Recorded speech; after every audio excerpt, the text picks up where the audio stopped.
Hey there, internets. So, haven't usually talked about stuff state specific elsewhere, but I'll try and tie it into something with Washington because that's where I think at least what most of my subscribers are or are from. But this kind of applies everywhere. But it's really evident in that slapfest of a Senate campaign they're having in Pennsylvania. And if anyone listening to this is from Pennsylvania, you guys got problems. Because it's like you guys going like this and slapping each other's hands. It's goofy. Kind of prompted this as I was seeing some memes. I started investigating them, and of course, once I start researching anything, I can't leave it alone. And we got TV doctor Dr. Oz, who thinks people eat crudite, against the guy who's barely ever held down a regular job and acts like a working man and shaves his head, wears a goatee, and acts like a tough guy who can't talk. And the Democrats, when they went and voted for Fetterman as their nominee, probably in a lot of ways, he was a good, if you're a Democrat, nominee. Most Democrats would call him right on the issues because they're all a bunch of megalomaniac socialists who just want power. They don't really care about truth or anything else. That's why they can't figure out what a woman is. Republicans didn't even have a good option. Two also-rans whose name escapes me. One was better on the issues, but she didn't get traction any time where she would have actually had a hope of winning. The other two were terrible on the issues, and it came out Dr. Oz on top. I don't know Dr. Oz that well, but let's just kind of look into some of this. I wrote a couple of notes down, but it's a slapfest. So let's just briefly talk about Dr. Oz. To his credit, he didn't start off as some rich kid. Granted, his dad was a doctor. His dad was an immigrant. They apparently traded some amount of time between Turkey and the United States, with his dad being a doctor. So he's a second-generation doctor. I don't know that he would be third. I think he's just second generation. He identifies himself as a Muslim. And I can say this for him. He has worked a real job. Now, I am sorry for all you Democrats out there who like John Fetterman, but being in an elected office is never a real job. Okay? Never. Period. Done deal. I don't want to hear it. Granted, I had a coworker who was on Hamilton City Council here in Washington.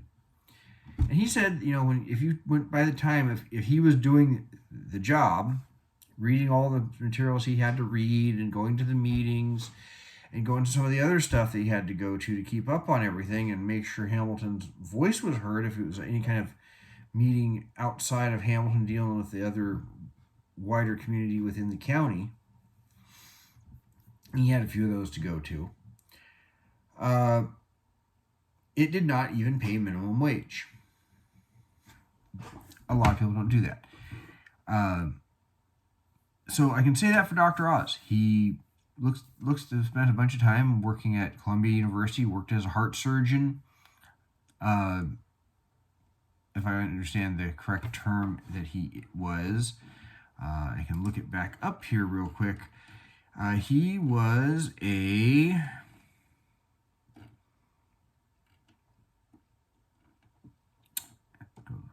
medical career.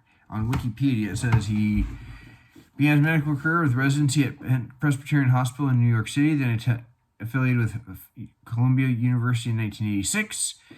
And he was involved with Columbia, it looks like, a large part of his medical career.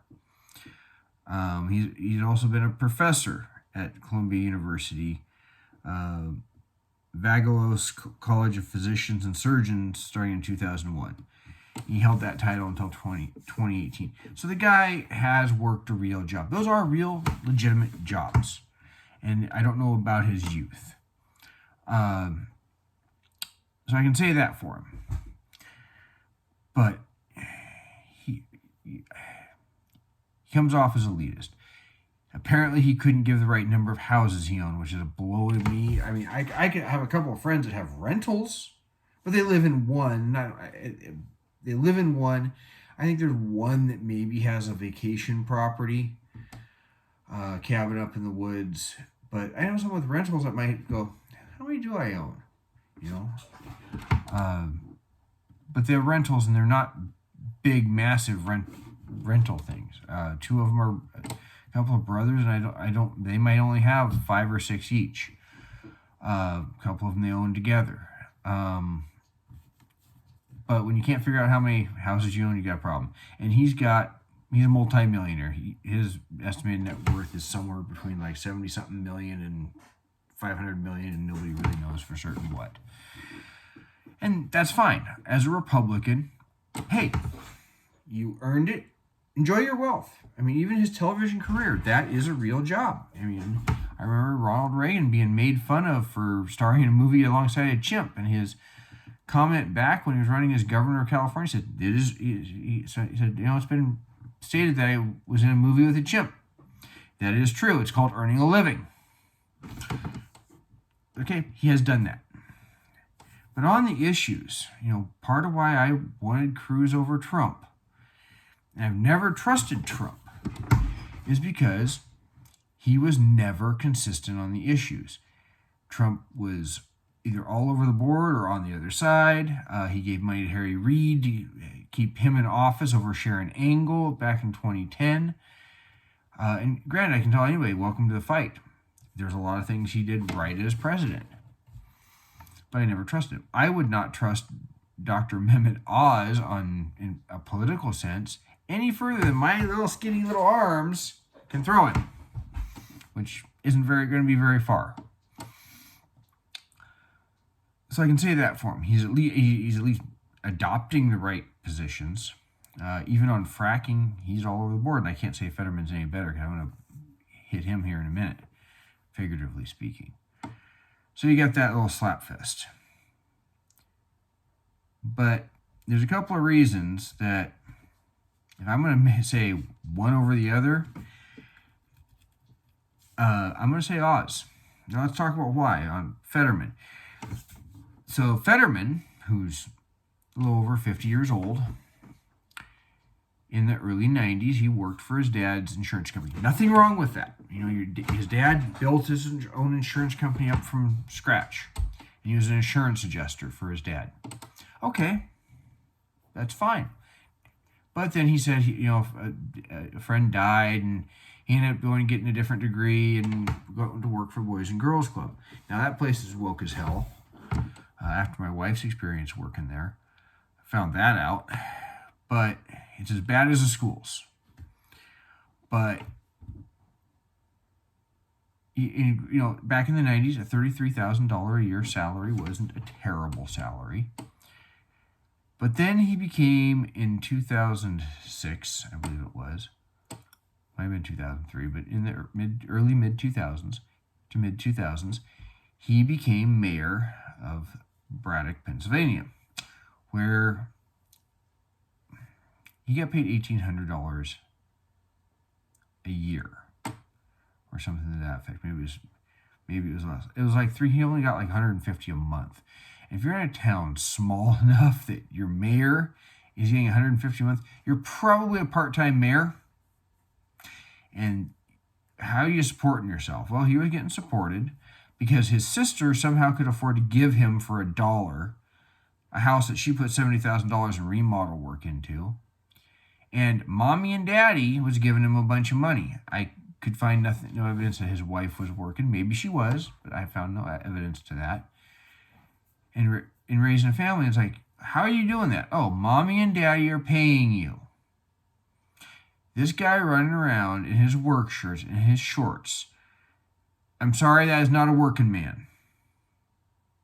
That's like the guys when I worked for Lowe's. They'd come in saying, I'm a contractor, and come walking in talking about how they were contractors, and the first sign that they didn't know crap was their Carhartts were brand new and perfectly clean. Every time they came in. That was the first warning sign. And that's John Fetterman. Since then, the closest to where he's bringing home his own paycheck is lieutenant governor. Which again, if you're in elected office, that is not a real job. And it shouldn't be to get rich and make a living by. That's no different than Bernie Sanders, who has never held down a real job for any length of time. So, going to the issues, John Fetterman is not a gun rights supporter. He's hostile to gun rights. He's all sorts of very far left positions. I didn't go through his entire website. He has been all over, like Dr. Oz has been on both sides of the fracking debate.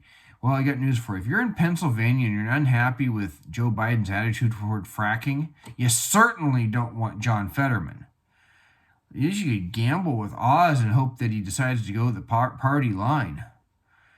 At least Oz has been working all his life. I mean, Oz comes off as elitist, and this is something I forgot to mention. I had a note here about it and forgot about it. He's sitting there trying to say, are you mad about all these inflation? He had no clue of what people really bought.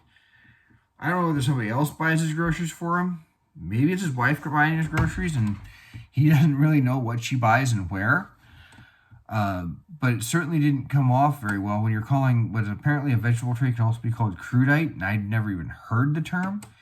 And I grant, maybe there is an age difference. I mean, his father had him right around in the early 50s. My dad was born in 1936. I certainly don't talk like my dad. My dad used to refer to the couch as the Davenport. Called the porch, the lanai. And, some of these have very specific names, but, commonly held names and whatnot. Growing up, all my friends, their families called the couch a couch or a sofa. Guess what I call it? I don't call it a Davenport. I don't call the couch a lanai. I call it a deck. I don't even typically call it a porch. Unless it's on the front. Then I'll call it the front porch. Okay, so the way people talk, most people don't use that language. It comes off as elitist. And it may not be. Maybe there's just his cultural background, family history, what he learned from his parents, or he's around a bunch of rich people. And this isn't to bust on rich people because, hey, enjoy your wealth. I know some wonderful rich people.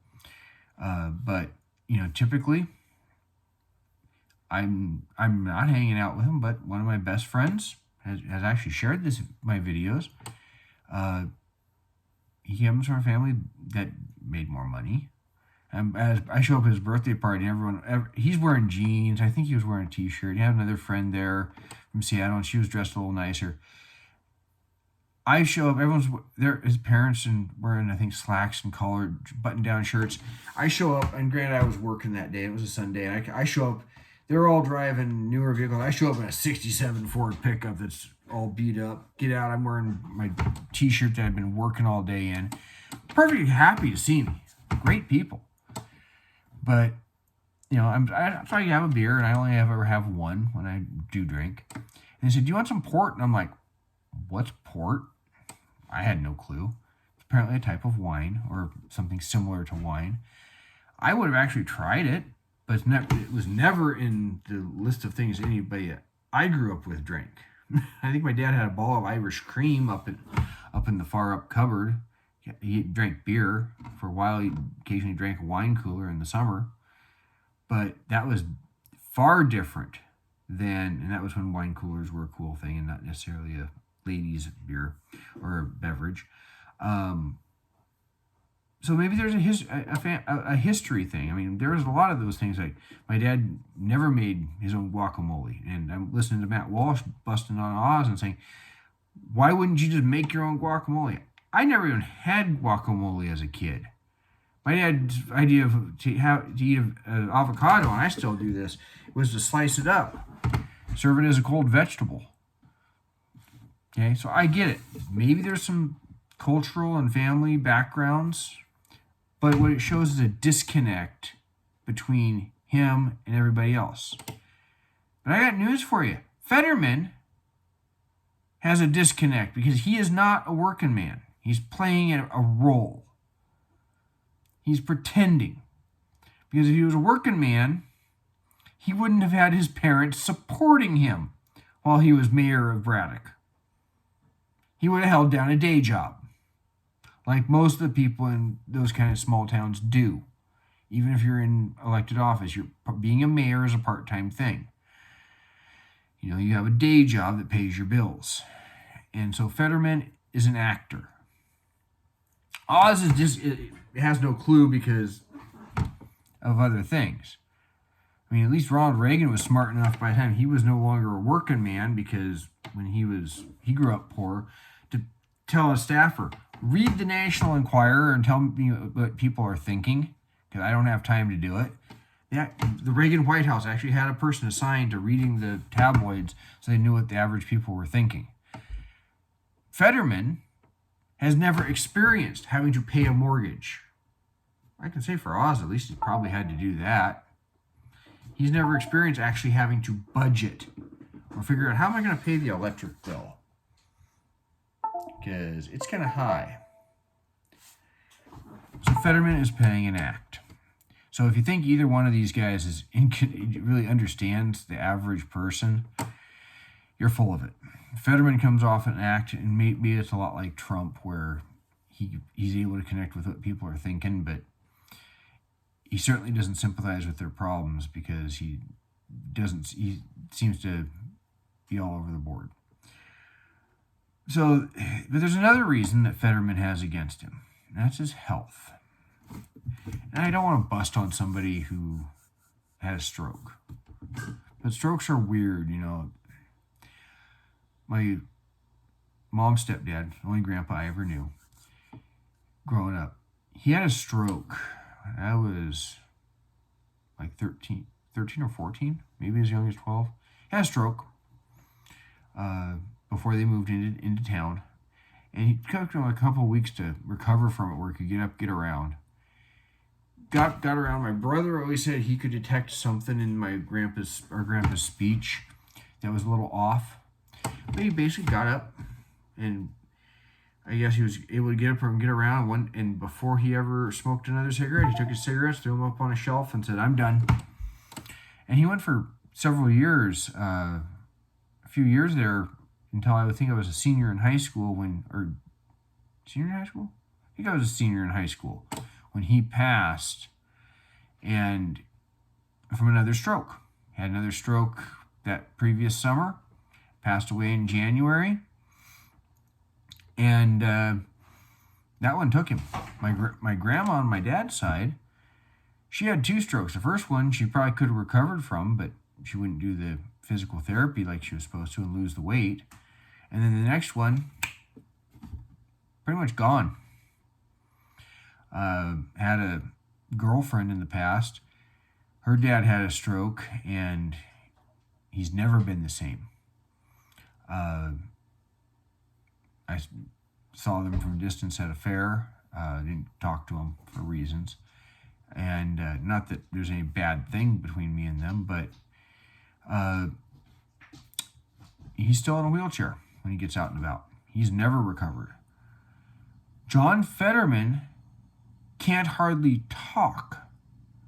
How can they expect him to debate Oz? And he should debate Oz. And I'm sorry, but if you cannot debate, you can't do the job of a senator. And this is probably the biggest thing. You know, politics is something where the mind is the thing. Greg Abbott is disabled. I'd still consider voting for him for president, because it's clear his mind is good. He's not going to fall. You're not wondering if he's going to fall over dead, as we have with the guy that's in there. He's not. The guy that's in there, we don't know if doesn't have dementia. We already got one near vegetable in the White House. Do we want one in the Senate? So I'm looking at this situation, and this is, maybe one day Fetterman can recover. Being lieutenant governor, it's not so life and death where you may have to make real serious, as impactful a decision. A lieutenant governor never has to vote whether you're going to declare war. A lieutenant governor doesn't have to vote on matters of national importance. He breaks a tie in a state senate, which means even if he makes a bad decision because his mind isn't there, because it hasn't recovered from a stroke, or maybe it has and he just can't verbalize anything, but a lieutenant governor doesn't engage in the debate on the floor, to my knowledge. In the Senate, they call the Senate the world's greatest deliberative body. You are expected to be able to debate something in the Senate. You are expected to be able to get up and talk clearly, even if you're asking for cookie recipes because you're trying to just delay a vote and talk something to death. You're expected to do that. And not every diagnosis has to be there. In a lot of ways, it reminds me of when Paul Wellstone, I believe his name was, he was senator from Minnesota back in 2002. He was cruising to re-election, and he got diagnosed with MS. Now, MS is physically debilitative, but it can be, you just gotta manage yourself. My tattooist has MS and still tattooing great. He's had MS for like 30 or 40 years now. I know I've taught Subak Do to people with MS, and it helps them. So, and one of my coworkers asked, what do you think about this guy getting diagnosed with MS? You think he should withdraw or not? I said, well, in the Senate, it's more your mind that's important. It's not like, he's going to have to suddenly make a decision. Number one, his mind wasn't declining. And you're not going to have to suddenly make the decision, we got to press the button suddenly. You can take the time to debate and say, we're declaring war? Yeah, no. Because the guy was kind of peacenik-y. Or, we're declaring war? Yeah, and Mr. President, we're going to head for the bunker next. You can do that. Fetterman is not cut out in his current physical state to be in the Senate. Sorry, not happening. He doesn't have a life experience that truly is in line with the problems of regular people. Oz has gotten past the point of being in connection with any regular person. But his health, guys, do not vote for, if you know somebody in Pennsylvania, share this video. Hopefully you share this video with your friends and smash that like button. Comment on the video to help the algorithm. But if you got somebody that you know in Pennsylvania, share this with them. Because Fetterman, if he can't talk, he can't debate. If he can't debate, he can't effectively be your senator. I'm sorry, that's just the way it is. This isn't just a short-term thing. It's not like he had a heart attack, should be back at the office in a couple 3 weeks, or he's going for cancer treatment, but he's still able to work from home and show up for votes and the debates. You can't be part of the Senate when you can't effectively debate. So, that's what I have to rant about, because I just kind of went off on this tangent. And this applies to any of them. Patty Murray, for those of us here in Washington, she's no longer the mom in tennis shoes.